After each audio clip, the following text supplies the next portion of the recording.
में तो देखें, ये जो है हमारा this is the data connection area, यहाँ से हम डेटा से कनेक्टिविटी करते हैं। ये जो एरिया दिख रहा है ना आपको, ये कनेक्टिविटी एरिया है, डेटा कनेक्टिविटी एरिया। इससे आप डिफरेंट डिफरेंट डेटा से कनेक्टिविटी कर सकते हो। जैसे कि क्या, देखो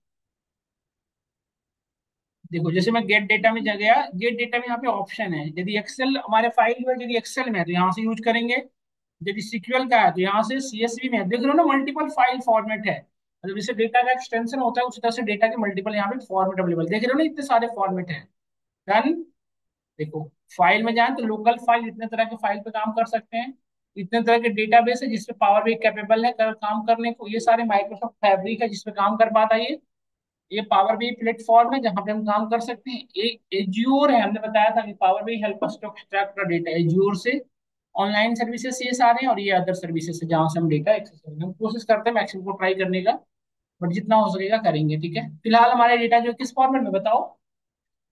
एक्सेल में आप देख सकते हो, जो मैंने भेजा हूँ आपको डेटा, आप देखो यहाँ पे क्लियर दिख रहा है, वो एक्सेल एक्स के फॉर्मेट में है।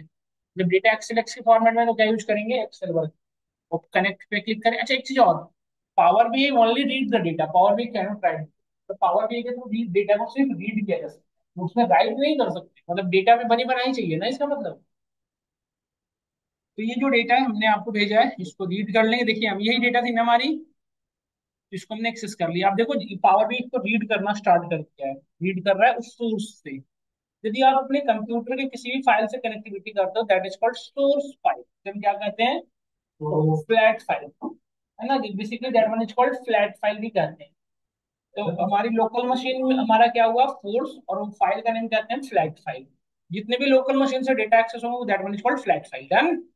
ये डेटा है हमारी, इसमें से जिस डेटा को आपको एक्सेस करना हो, आप सेलेक्ट करो। यहाँ से देखो, क्लिक करके आप डेटा का प्रीव्यू देख सकते हो। तो इसके अंदर तो सिर्फ कस्टमर आईडी, देखो ऑर्डर्स के अंदर थोड़ी सी सही डेटा है, पीपुल्स के अंदर भी सही डेटा है, और रिटर्न्स के अंदर भी सही डेटा है। तो हमें कस्टमर भी डेटा एक्सेस करने की नीड ही नहीं है, क्योंकि सिर्फ इसमें क्या है, आईडी अवेलेबल है, और कुछ है देखो नहीं है ना।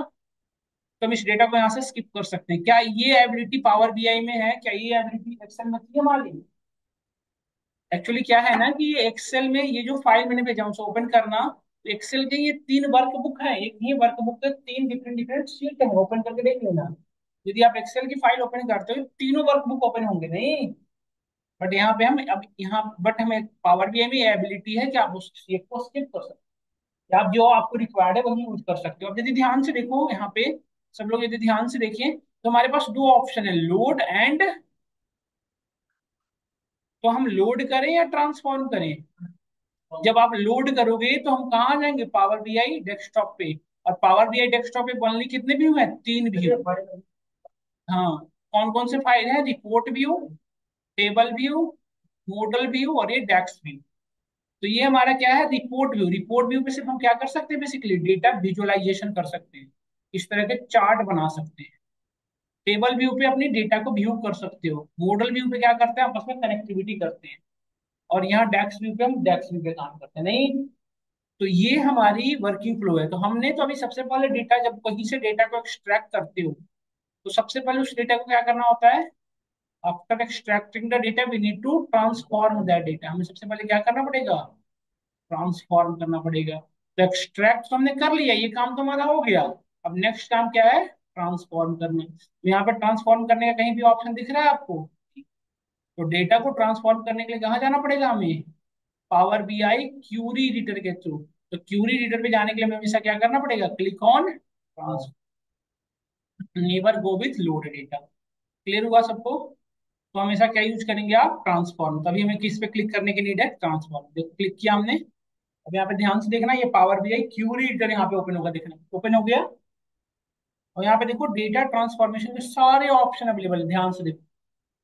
अब थोड़ी सी मैं आइडिया देता हूँ डेटा के बारे में, ध्यान से देखना। यहाँ पे ये जो आपके सामने दिख रहा है, यहाँ पे देखो, ये जो 1 2 3 दिख रहा है, यहाँ पे ABC दिख रहा है, ये कैलेंडर का सिंबल दिख रहा है।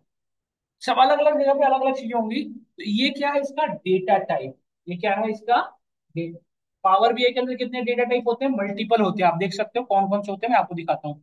इस पे क्लिक करो, देखो कितने होते हैं। पहला क्या हुआ, decimal, fix decimal, whole, percentage, date and time, date time, time zone, duration, text, ये सारे क्या है हमारे डेटा टाइप। तो डेटा टाइप, यदि यहाँ पे डेटा टाइप 1 2 3 रिटर्न, इसका मतलब क्या हो रहा है बताओ, 1 to 3 दिखा मीन्स व्हाट, इसके अंदर जितने भी डेटा है क्या है, होल नंबर। मतलब ये बताना चाह रहा है कि जो रो आईडी कॉलम है ना, इसके अंदर सभी डेटा क्या है, होल नंबर। डेटा टाइप क्या बताता है कि which type of data store in that column. Data type basically यही रिप्रेजेंट करता है इस कॉलम के अंदर कैसी डेटा है। इसमें कैलेंडर का सिंबल है। कैलेंडर का सिंबल क्या रिप्रेजेंट करता है, डेट। ऑर्डर डेट के अंदर कैसी डेटा है, पूरी डेट। समझ गए। और ये जो ग्रीन लाइन दिख रहा है, ये ग्रीन लाइन क्या बता, इसको क्या कहते हैं, कॉलम प्रोफाइलिंग। इसको क्या कहते हो आप, कॉलम प्रोफाइलिंग। क्या इन्फॉर्मेशन देता है कॉलम के बारे में, देखो कॉलम के बारे में बता रहा है ना कि 100% वैलिड डेटा, 0% एरर, 0% इम्प्टी। अच्छा, इसको आप होवर ओवर करने की जरूरत नहीं है। ऐड कॉलम में जाओ, यहाँ पे आप व्यू में जाओ, यहाँ पे कॉलम क्वालिटी इनेबल कर सकते हो। दिख रहा है प्रॉपर तरीके से सारी, नहीं दिख रहा बताओ। तो इस तरह से हम डेटा की कॉलम क्वालिटी चेक कर सकते हैं। अब कुछ काम करके देखते हैं, जैसे देखो ये न्यू ईमेल आईडी, इस कॉलम को मुझे डिलीट करना, तो यहाँ से इजीली यहाँ पे रिमूव का ऑप्शन है, डिलीट कर दे। क्यों डिलीट किया, क्योंकि पूरे में नल था। अच्छा, उसे अगेन अंडू करना है, तो यहाँ पे देखो कंट्रोल जेड काम नहीं करता। यहाँ पे अप्लाइड प्रॉपर्टी, यहाँ से आप क्लोज कर सकते हो। देखो क्लोज कर दिया, फिर से आगे। इसको पूरे में क्यों डिलीट करना पड़ा, कि पूरे में क्या लिखा हुआ है, देखो एन एन लिखा हुआ है, इसका कोई सेंस बनता है नहीं। इसको मैं यहाँ से रिमूव कर दिया, डन। अब किसी कॉलम को रीनेम करना है, जैसे यहाँ पर रो आईडी है, इसकी जगह मैं चाहता हूँ लिखना इम्प्लॉई आईडी, तो मैं यहाँ पे लिख दिया इम्प्लॉई आईडी, डन। कॉलम का नेम रीनेम इस तरह से करते हैं। अच्छा, कॉलम का डेटा टाइप भी चेंज कर सकते हो, देखो इसको हमने टेक्स्ट में चेंज कर, बट जो जिसमें पॉसिबल है उसी में कर सकते हो, ऐसा नहीं कि अपने मन से किसी को किसी में। डन, यहाँ तक क्लियर है सबको।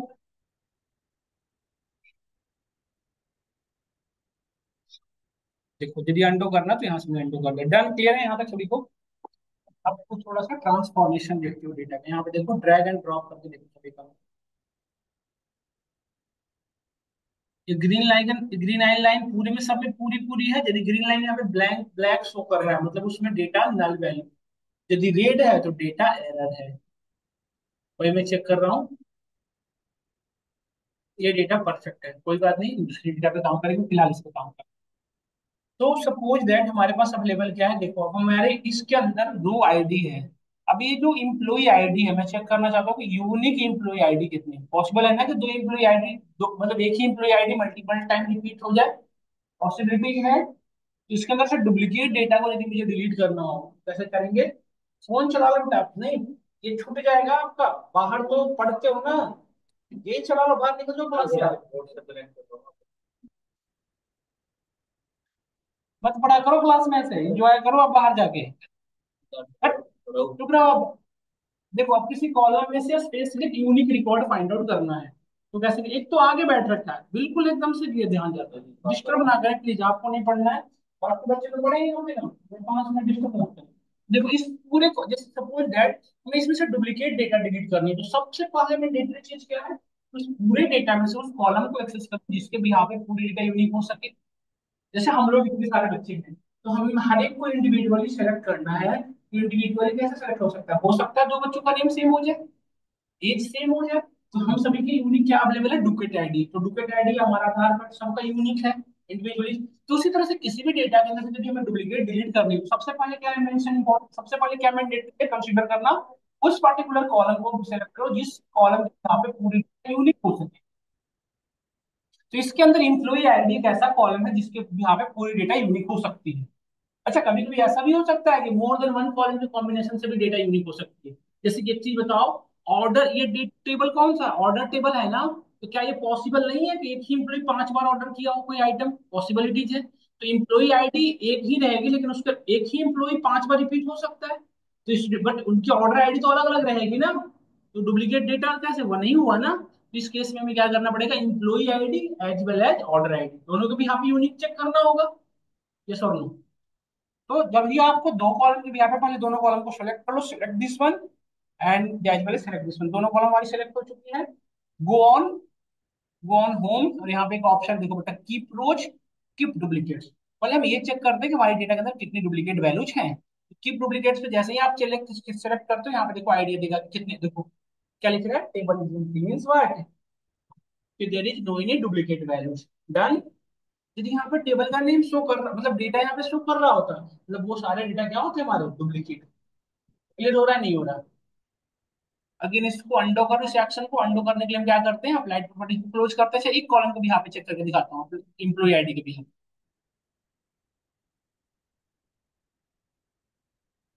देखो अभी भी नहीं है, यूनिक डेटा है। ये तो हमारी डुप्लीकेट डिलीट हुई। नल वैल्यू कैसे चेक करते हो? देखो नल वैल्यू यदि होता नहीं इस डेटा के अंदर, तो यहाँ पे ब्लैंक शो कर रहा होता, ब्लैंक मतलब ब्लैक कलर का शो कर रहा होता है यहाँ पे। किसी डेटा के अंदर है, देखो यहाँ पे देखो क्लियर हो रहा है, देखो पोस्टल कोड। पोस्टल कोड के अंदर बेटा डेटा ऊपर ऊपर करो तो देखो ये बता रहा है क्या। देखो इसके अंदर जितने ब्लैंक जो ब्लैक कलर है ना वो दिखा रहा है 86% क्या है, नल वैल्यू। पूरे डेटा का 86% क्या है, नल वैल्यू। मतलब 806 रो जो ऐसे हैं जिसके अंदर वैल्यू है ही नहीं। तो यहाँ पे हमारे पास दो ऑप्शन है, नल वैल्यू को कैसे एंटर कर सकते हैं, दो तरीके से, या तो इसे आप डिलीट कर दो या तो इसे आप फिल कर लो, जो भी तरीके हो सकते हैं ना। तो एक चीज बताओ, यदि हम डेटा को डिलीट करेंगे तो सिर्फ ये रिकॉर्ड नहीं डिलीट, सिर्फ ये सेल डिलीट नहीं होगा बेटा, ये पूरी की पूरी सेल जाएगी। तो यदि हमारे डेटा के अंदर 806 रो नल है, मतलब इनडायरेक्टली क्या होगा, 806 रो को आपने क्या कर दिया, क्या डेटा लॉस हो रही है, यहाँ पे नहीं हो रही है। तो जब भी नल वैल्यू जो हमारी, हम डेटा को डिलीट नहीं करते, नल वैल्यू को डिलीट नहीं कर सकते, हम उसको क्या करेंगे, जनरली फिल करेंगे। अब फिल करने के भी दो सिनेरियो है। यदि डेटा कैटेगरिकल हो तो हम क्या यूज करते हैं, मीडियन। सॉरी क्या यूज करते हैं, कैटेगरिकल जब हो तो मोड। और यदि डेटा कंटिन्यूअस हो तो क्या यूज करते हैं, मीन या मीडियन का यूज करेंगे जब डेटा के अंदर आउटलायर्स हो। क्या हम सभी लोग स्टैटिस्टिक पढ़ रखे हैं लोग? हम्म। हम्म। हम्म। क्या? नहीं नहीं, करते हैं अपनी क्लास की बात करते हैं। ठीक है, तो यहाँ पे देखें सब लोग, हम यहाँ पे बात कर रहे थे कि यहाँ पे देखो पोस्टल कोड के अंदर मल्टीपल नल वैल्यू है। तो एक प्रॉब्लम ये, यदि डेटा कैटेगरिकल है तो क्या यूज करोगे, मोड। मोड पूरे कॉलम का। यदि डेटा कंटिन्यूअस है तो मीन या मीडियन। तो स्टैटिस्टिक पढ़ रखे हो आप लोग? नहीं तो मीन बढ़िया, नहीं पढ़ रहे तो फिर तो ऐसे डायरेक्टली काम करते हैं। तो जब डेटा कंटिन्यूअस हो तो डायरेक्टली वैल्यू फिल करेंगे। जब भी पावर बीआई हम पढ़े तो एक स्टेप्स बेटर रहेगा, पहले आप पाइथन कर लो, सीक्वल पढ़ लो और स्टैटिस्टिक पढ़ लो, तब पावर बीआई पढ़ो। कि पावर बीआई स्टैट्स की बहुत सारे कॉन्सेप्ट इंप्लीमेंट करता है। हम जानते हैं सिर्फ कि पावर बीआई डैशबोर्ड बनाने में काम आता है, वो तो उसका मतलब ऐसे समझो सेकेंडरी काम है, प्राइमरी काम ये है डेटा ट्रांसफॉर्मेशन करना। जब तक डेटा क्लीनिंग नहीं होगी, डेटा का विजुअलाइजेशन तो हो सकता बढ़िया। समझ गए, नहीं समझ गए? तो अभी फिलहाल के लिए बता रहा हूँ, इस डेटा के अंदर बिजली में रिप्लेस करना तो राइट क्लिक, यहाँ पे देखो ऑप्शन आ रहा है क्या, रिप्लेस वैल्यूज। इस वैल्यू को रिप्लेस करना है। तो किसको रिप्लेस करना है, नल को। नल को NU स्पेलिंग मैच करना है, केस सेंसिटिव है। मतलब यदि कैपिटल में लिख दोगे तो उसको अनदर समझेगा। यहाँ पे क्या रखना है, रिप्लेस विथ एनी। अब ये वर्ड टेबल जो भी, अब यहाँ पे देखिए क्या एरर आ रहा है कि आप इसे फिल नहीं कर सकते, ऐसा क्यों हो रहा है? क्योंकि देखो यहाँ पे एक प्रॉब्लम है, ये जो डेटा टाइप है ना इसकी क्या है, देखो इसकी डेटा टाइप क्या है, 1 2 3 क्या रिप्रेजेंट करता है, न्यूमेरिक होल नंबर। और आप वहां पे क्या लिख लेते हैं, इंटीजर। कैसे पॉसिबल है, नहीं होने देगा ना एंट्री। तो यदि आप एनए लिखना है तो आप इसको पोस्टल कोड 0 का कोई मतलब होता है? आप वही डेटा फिल करोगे ना जो उसके रिलेवेंट हो। जिसको सबसे पहले हम क्या कर सकते हैं, यहाँ से इसकी डेटा टाइप चेंज कर दो, यहाँ पे क्लिक किया हमने, इसकी डेटा टाइप क्या कर दिया, टेक्स्ट। तो दिक्कत भी नहीं, डेटा वही की वही रह गई, हमारा काम बन जाएगा। अब आप यहाँ पे राइट क्लिक करके इसको रिप्लेस कर, रिप्लेस वैल्यूज। इसको रिप्लेस करना है नल को। किससे रिप्लेस करना है, जिससे चाहो आप। फिलहाल तो मैं अभी स्टैटिस्टिक नहीं लगा रहा हूँ, बस हम जस्ट आइडिया दे रहे हैं आपको। यहाँ से ओके करो। यहाँ जितने भी देखो पोस्टल कोड के अंदर है वो एन एन फिल हो गया ना। तो ये डेटा एरर अब दिखा, देखो अब डेटा ब्लैंक नहीं दिखा रहा है ना। हमने हर जगह जितने भी ब्लैंक पड़े उन पे क्या फिल कर दिया है, डन। लेकिन जो बाकी है हमारे पास डेटा, अगर कुछ कैलकुलेशन करनी हो तो पोस्टल कोड में कौन सा कैलकुलेशन होता है, अगर कॉमन होता तो कुछ देखना होता ना, बिल्कुल। यदि यही इसमें रिटेल प्राइस होता तो ये लिखने का कोई सेंस नहीं बनता, वहां पे जीरो लिखते। तो रिटेल प्राइस नहीं है तो जीरो का कोई मीनिंग हो सकता है, क्योंकि इन फ्यूचर में हम यदि कैलकुलेशन करें तभी यूज करना पड़ेगा। बट फिलहाल के लिए पोस्टल कोड में कौन सा कैलकुलेशन होता है, नहीं कर सकते। Postal code plus 20%। Done, clear हुआ हम सभी को यहाँ तक? परफेक्ट, अब आगे बढ़ते हैं। इसी तरह से सारे कॉलम में चेक कर लेना आप। और एक चीज और ध्यान रखना, सुनो ध्यान से सब लोग, कि यदि किसी कॉलम में एक ही डेटा पूरे में रिपीट हो रही हो, मीन्स वर्ड, एक पूरे कॉलम के अंदर एक ही डेटा पूरे में रिपीट हो रही हो, तो उस कॉलम को हम डायरेक्टली ड्रॉप कर सकते हैं, मतलब उसे डिलीट कर सकते हैं। ऐसा क्यों? जैसे हम सभी लोग पावर बीआई में पढ़ रहे हैं, तो क्या हम यदि आप सभी का रिकॉर्ड जनरेट करें तो क्या हमें अलग से कोर्स कॉलम बनाने की नीड है? एक पता है सबको कि एक उस पूरे डेटा के अंदर क्या फिल होना है, power B power B power B, है ना? तो एक कॉल एक कोई एक कॉलम जिसके अंदर पूरी डेटा सेम हो तो उसका जो वेरिएंस होता है क्या हो जाता है, जीरो। तो यदि किसी भी कॉलम का वेरिएंस जीरो हो गया, वेरिएंस मीन्स व्हाट, कि डेटा एक दूसरे से कितना वेरी कर रहा है। देखो डेटा 2 5 10 मतलब वेरी होनी चाहिए कुछ ना कुछ। यदि पूरे डेटा के वेरिएंस जीरो हो गई मतलब वो डेटा हमारे काम की नहीं है। उस कॉलम को हम डायरेक्टली क्या कर सकते हैं, तो इंटरव्यू में आपसे पूछा जाता है क्वेश्चन कि if our data have constant value, मतलब पूरे में कांस्टेंट एक ही वैल्यू चाहे वो व्हाट एवर हो, चाहे वो डेट ही हो या व्हाट एवर वैल्यू, तो क्या उससे व्हाट मतलब व्हाट वी हैंडल, हम कैसे करेंगे, क्या क्या स्टेप्स है, how many steps to handle that scenario, we can use directly remove that. कोई ऑप्शन हमारे पास नहीं, यदि उसकी वैलेंस जीरो हो गई तो हमारा एक्सपेक्टेशन क्या होना चाहिए कि यदि किसी कॉलम का जो नल वैल्यू सॉरी वैलेंस है ग्रेटर देन जीरो होना चाहिए। वैलेंस करने का क्या सेंस है बेटा बताओ आप सभी लोग, डेटा के अंदर कुछ ना कुछ वैरी करे चाहे वो व्हाट एवर हो, है ना? तो ये है तुम्हारे डेटा के अंदर कोई ऐसा है ही नहीं कॉलम जिसके अंदर सारी वैल्यू सेम है, देख रहे हो ऐसा कोई कॉलम नहीं है, देख पा रहे हो सब में मिस मैच कर रहा है वैल्यू, यस और नो? डन। तो आप काम करना स्टार्ट करते हैं, तो ये हम सब में चेक करना है, ये काम आपको सब में कर लेना है एक बार, है ना, वन बाई वन सभी में कर लेना है। डन। वापिस आ जाइए इसमें ऑर्डर टेबल। अब देखो यहाँ पे हमारे पास ऑर्डर डेट अवेलेबल है, सबसे पहला पावर बीआई में हम जो पहले फार्मूला को मूव कर रहे हैं that is called time intelligence function. सबसे पहले मैं आपको टाइम इंटेलिजेंस फंक्शन देखते हैं, वन बाई वन डिस्कस। ये देखो मेरे पास ऑर्डर डेट अवेलेबल है और मुझे ईयर पे भी यहाँ पे एनालाइजेशन करना होता तो हम डेट से ईयर एक्सट्रैक्ट कर सकते हैं ना। जैसे हमारे पास डेट गिवन है और डेट कंप्लीट है, इसमें मंथ ईयर डेट दोनों है, तो इस ऑर्डर डेट में से मुझे ईयर एक्सट्रैक्ट करना होता है, जनरली यूज होता है ना, में करना हो सकता है इस ईयर बेसिस पे एनालाइजेशन करना हो, मंथ बेसिस पे करना हो, तो हमारे पास तो पूरी डेट है, हमें मंथ अलग करना पड़ जाएगा ना। तो इसमें से यदि मुझे ईयर अलग करना हो तो कैसे करोगे? देखो सबसे पहला काम क्या करो, इस कॉलम का बेटा डुप्लीकेट क्रिएट करो, नहीं तो क्या करेगा पावर बीआई, इसी कॉलम को मॉडिफाई कर देगा। तो मेरा सोर्स मॉडिफाई नहीं होना चाहिए, मैं सोच हम क्या करेंगे, click on right click on here and duplicate, इसको डुप्लीकेट क्रिएट कर दिया, हो गया डुप्लीकेट क्रिएट। अब इसका नाम आप व्हाट एवर रख दो, जैसे मैंने यहाँ पे रखा एक डेट कॉलम क्या रखा, ईयर। अब इसमें जीएस इसमें भी कन्वर्ट करना हो, कॉलम का नेम ईयर कर दिया, बट अभी डेट कॉलम डेट डेटा क्या है, इसमें डेट ही है, तो कन्वर्ट कैसे करेंगे, right click on year, right click करो, यहाँ पे देखो एक ऑप्शन आ रहा है ट्रांसफॉर्म का, ईयर में कन्वर्ट करना है तो ईयर, मंथ में करना हो तो क्वार्टर मंथ, जिसमें देखो start of the month end of the month, जिसमें करना हो कर सकते हैं, डे में जिसमें भी करना हो, फिलहाल हमें किसमें करना है, ईयर पे क्लिक के देखो पूरे में से ईयर अलग हो गया, क्या सोचना। एक तो तरीका ये था, ये डुप्लीकेट क्रिएट करके करना पड़ता है। दूसरा है वी कैन राइट एमक्यूबी, ज्यादा कन्वीनियंट और ज्यादा इजी। ये सबको आता है करने, ट्रांसफॉर्म में जाके डेटा को कन्वर्ट करना सबको आता है, समझ गए ना? अच्छा ये जो ऑप्शन आ रहा था, सुनना सुनना ध्यान से, अब इसके अंदर कैसी डेटा होगा बेटा, न्यूमेरिकल। अब देखो यदि ट्रांसफॉर्म इसको करोगे ना तो अब डेट वाला ऑप्शन नहीं आएगा, देखो राउंड एब्सोलूट फैक्टोरियल ऐसा क्यों आ रहा है, क्योंकि वो डेट था तो डेट पे जो एक्शन परफॉर्म हो सकते थे वो हमारा पावर बीआई दे रहा था। अब एक न्यूमेरिकल वैल्यू है आपके जो ईयर है, बट पावर बीआई तो न्यूमेरिकल ट्रीट कर रहा है कि 2014 या 2000 what ever that one is the numerical value, तो उसमें हम क्या क्या कर सकते हैं, राउंड ऑफ कर सकते हैं, उसकी एब्सोलूट वैल्यू कर सकते हैं, उसका हम फैक्टोरियल कर सकते हैं, यही सब कर सकते हैं।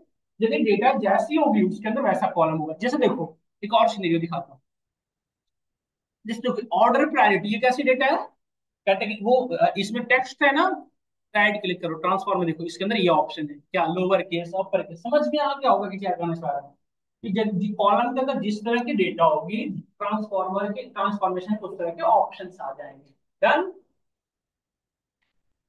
अब देखो ये तो सबको करने आता है बट हमें एम क्यूरी से करना है ना, क्योंकि ये इसमें दिक्कत क्या हो रही है कि पहले हमें डुप्लीकेट बनाना पड़ रहा है फिर हम काम कर पा रहे हैं, नहीं वैसे तो कितने परेशानी हो, बार बार डुप्लीकेट बनाओ, बार बार डुप्लीकेट बनाओ, बार बार बनाओ, इससे बेटर क्या है, इस हम दूसरा तरीका यूज करते हैं, अभी फिलहाल मैं इसे डिलीट कर देता हूँ, कर दिया। दूसरा तरीका क्या है बेटा, ध्यान से देखना आप, अभी जैसे इसमें से ऑर्डर डेट में से ईयर अलग करोगे, अलग ईयर करोगे तो एक नया कॉलम ऐड करना पड़ेगा ना आपको, जब भी कोई न्यू कॉलम ऐड करना हो तो we have option which one add column, कितने तरह के कॉलम बना सकते हैं, देखो कॉलम फ्रॉम एग्जांपल, एक दूसरे कॉलम का है रिलेवेंट, कस्टम कॉलम कब बनाएंगे जब आप खुद का कुछ फार्मूला लिखना हो, यहाँ पे देखो इन्वोक फंक्शन, जो फंक्शन को यूज करके कोई बनाना हो तो इन्वोक फंक्शन, और कंडीशनल कॉलम कब बनाते हैं, जब कंडीशन को दिखाते हैं, जैसे कि जिसका प्राइस 500 से कम हो तो ये, ग्रेटर हो तो ये, लेस हो तो ऐसा, इस तरह में क्या यूज करते हैं, कंडीशनल कॉलम। तो कभी कभी कौन सा यूज करेंगे इन तीनों में से बताओ, कस्टम कॉलम। क्यों? क्योंकि हमें खुद का फॉर्मूला लिखना है ना, हमें डेट में से हमें क्या अलग करना है हम बताएंगे। तो इसके लिए क्या यूज करेंगे आप, कस्टम कॉलम। कस्टम कॉलम पे क्लिक कर दो, देखो यहाँ पे एक ऑप्शन आ जाएगा, देखो यहाँ पे आ गया ना कॉलम, तो यहाँ पे कॉलम का नाम दो जो चाहिए आप। तो हमें ये तक अलग करना, तो यहाँ भी रखना बेटर रहेगा। तो हम यहाँ पे लिखेंगे ई अर।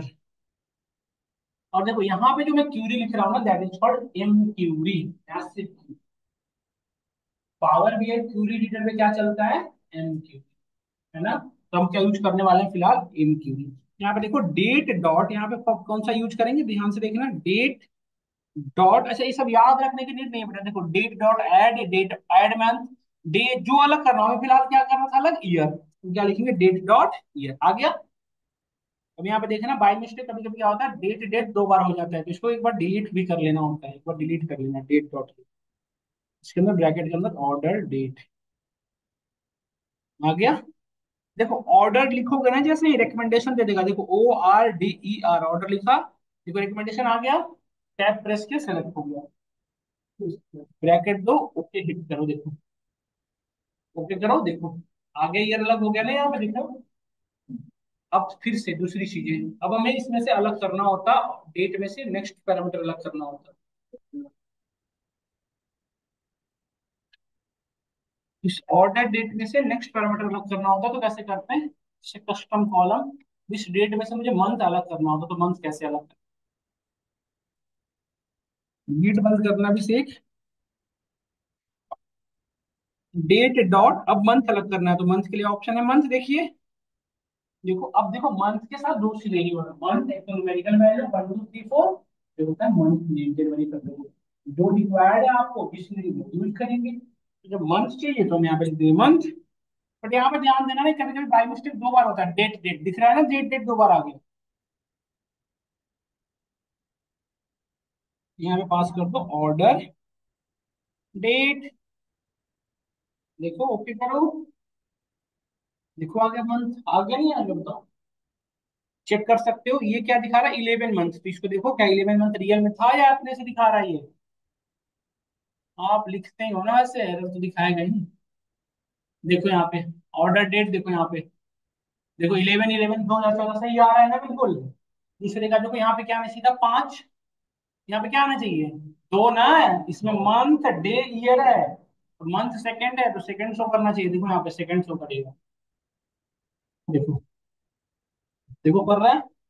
और मंथ नेम अलग करना होगा तो क्या करते हैं, हमें फॉर्मूला में क्या चेंज करना पड़ेगा, डबल क्लिक करो इस फार्मूले पे जो भी लगाया हूँ, इसको ओपन रीओपन कर लो, यहाँ पे मंथ की जगह पे क्या लिख दो, और enter। देखो एक चीज और, यदि फार्मूला सही लिखोगे ना तो यहाँ पे दिखाएगा नो सिंटेक्स एरर डिटेक्टेड, यदि यहाँ पे एरर दिखा रहा है तो यहाँ पे ये वाली मैसेज नहीं आएगी, और जब तक ये नहीं आ जाए ओके करने का कोई फायदा नहीं। आ गया नवंबर दिसंबर अक्टूबर सब अलग अलग हो गया, डन। अब हमें ये हो गया ईयर और मंथ, अब दूसरी चीजें क्या होती है बताओ, डे, है ना, तो डे अलग करने के लिए क्या यूज करेंगे, again same big day name, देखो जितने फार्मूले हैं, अगेन कस्टम कॉलम, ये सब हम ना फार्मूला यूज करेंगे आगे जाके, इसलिए आप एक बार कर लें सब लोग, लग रहा है ना कि नहीं करने कोई फायदा नहीं है, तो आप भ्रम में जी रहे हो ये सब, यदि आप नहीं कर रहे हो, जो आप करोगे ना वही आपको याद रह जाएगा, जो नहीं करोगे ना वो याद नहीं रह जाएगा, चाहे कितनी बार भी रट्टा मार लो। Date dot day of week name, date dot day of week name, यदि वीक नेम चाहिए तो, मतलब वीक नेम का मतलब समझ गए क्या होता है, वीक नेम का मतलब क्या होता है बताओ, वीक नेम का मतलब क्या हो, वीक नेम क्या होगा, week name Sunday Monday Tuesday, इतना क्यों कंफ्यूज होना है। देखो no syntax error has been detected, और परफेक्ट, क्लिक करो ओके, देखो आ गया Sunday Monday Tuesday Wednesday, yes और नो। अब नेक्स्ट में पैरामीटर क्या है, देखो ईयर अलग हो गया, मंथ, तो अब एक चीज होता है, मंथ में भी होता है month day of month, week में होता है वीक ऑफ डे, ईयर में होता है week of year, day of year, जानते हो ना सब लोग। तो मुझे नहीं, हमें मंथ डे ऑफ मंथ चाहिए, तो क्या यूज करेंगे, डे ऑफ मंथ का मतलब क्या होगा बताओ, डे ऑफ मंथ का मतलब क्या हुआ, उस मंथ में, जैसे 11 मंथ नवंबर है, तो नवंबर में सब कौन सा डे चल रहा है, यदि फरवरी है तो फरवरी का कौन सा डे है, समझ गए ना, डे ऑफ मंथ। तो अभी हम डे ऑफ मंथ कैलकुलेट करके आपको दिखा रहे हैं। कस्टम कॉलम,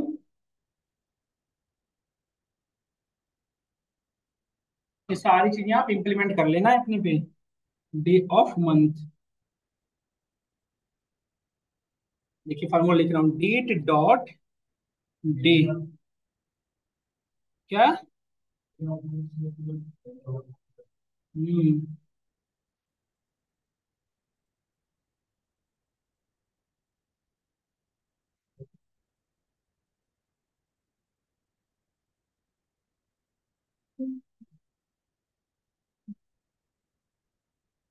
क्या हो गई बातें इतना ज्यादा क्यों करने लग गए? हम्म, क्या दिक्कत हो गई?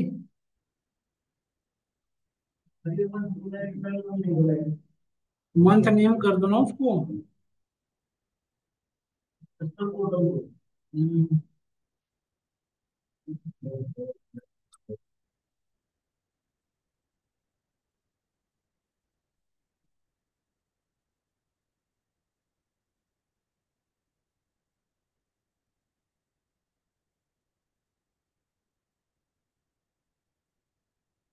डेट डॉट डे, ये रहा फॉर्मूला हमारा। उसके अंदर पास कर दो ऑर्डर डेट। देखो, और ओके क्लिक करो, देखो आ गया ये। चेक कर लेते हैं ये क्या दिखा रहा है, फिफ्थ डेज। क्या फिफ्थ डेट है डेटा में?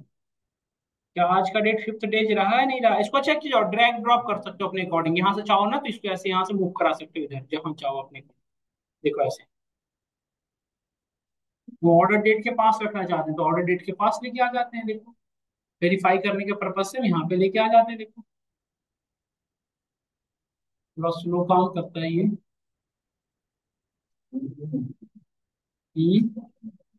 क्या? सेटिंग स्पीड पड़ जाएगी। जिन्होंने बढ़ा बनाया है ना वो ऐसे स्पीड बढ़ा सकते हैं। सेटिंग में जाकर स्पीड बढ़ाने से ना एप्लीकेशन की स्पीड बढ़ती है, स्पीड वर्किंग फ्लो नहीं बढ़ती बेटा। यहाँ पे डे है, देखो 11/5/17 सही बंद कर रहा है, देख लो 28 कर रहा है ना सही काम फॉर्मूला हमारा। यस, तो यहाँ से हमने क्या इवेलुएट किया, डे। अब नेक्स्ट पैरामीटर क्या है? ये हमने क्या क्या कर लिया, ईयर, मंथ, डे कर लिया तीनों चीजें। अब हमें करना है month, month day of month हो गया, अब निकालना है day of year. Day of year क्या हो बताओ? डे ऑफ ईयर 365 में से कौन सा दिन था, है ना? Day of year, day of year कैसे इवेलुएट करेंगे? Again custom column. अभी इस पे ना कंडीशन इंप्लीमेंट करेंगे कि डे ऑफ ईयर ये हो तो क्या करेंगे, ऐसे ऐसे करके। तो वहां पे आप कंफ्यूज हो गए, इसलिए लिख लो ये सारी चीजें खुद से ही। देखो, week of day, week of month, day of week, हमें चाहिए डे ऑफ ईयर, है ना? ये रहा डे ऑफ ईयर, देखो है ना? इस डेट, डेट को देख लेना, दो बार आ जाता है सिलेक्ट होते समय। अब यहाँ पे सिलेक्ट कर दो ऑर्डर डेट को, देखो ये 365 में से कौन सा दिन है वो बता देगा। देखो आगे 215, क्योंकि नवंबर चल रहा था ना तो सही आ रहा, 315 नवंबर था ना फर्स्ट वाला। देखो 11 मंथ चल रहा है तो 315 सही दिखा रहा है। ये फाइव मंथ तो 36। डन और नॉट डन बताओ? देखो फरवरी का 36 है, date of month, day of year. Next आगे बढ़े यदि यहाँ तक हो गया हो तो। डे ऑफ ईयर 365 में से बता दिया, अब हमारा रह गया डे ऑफ मंथ हो गया, डे ऑफ ईयर हो गया। अब और क्या रह गया हमारा?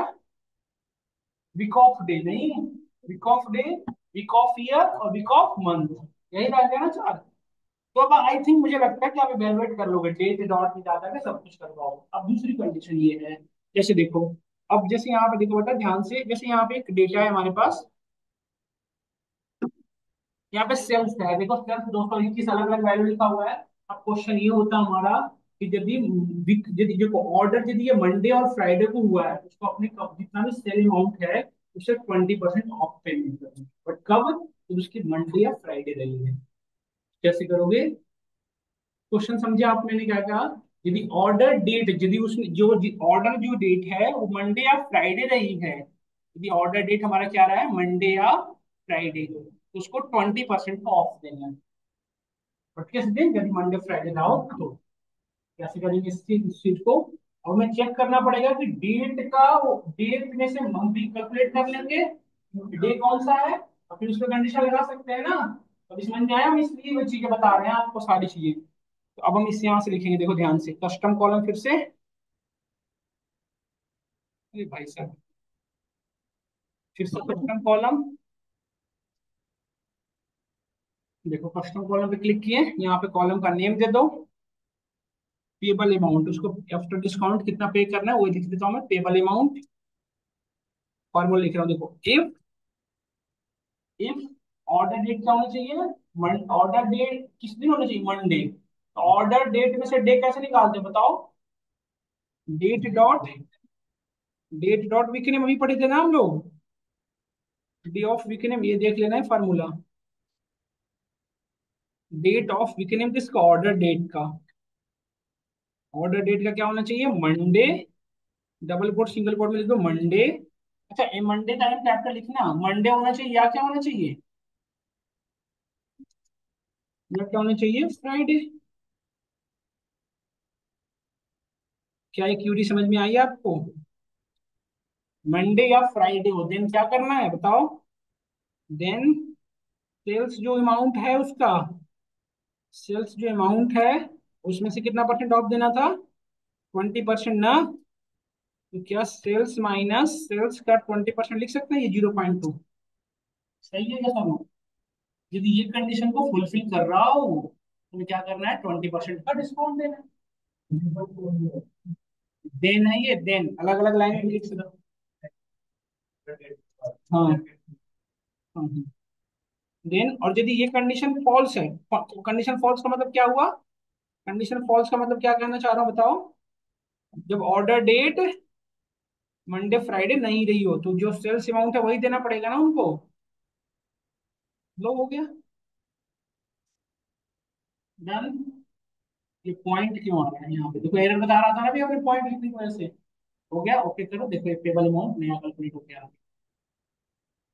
देखो एक चीज देख लेते हैं, इसको वेरीफाई करके हम सेल्स अमाउंट पे जाकर देखते हैं कि मंडे फ्राइडे काम कर रहा नहीं करता। एक चीज देखो यहाँ पे, पहले यहाँ से देखो, ये फ्राइडे रहा है ना, फ्राइडे को उसको पेमेंट कितनी करनी पड़ी है, 4140। उसकी एक्चुअल पेमेंट कितनी थी देखो, एक्चुअल पेमेंट कितनी थी बेटा देखो, 51 है ना। डिस्काउंट हो रहा है ना ये चीजें।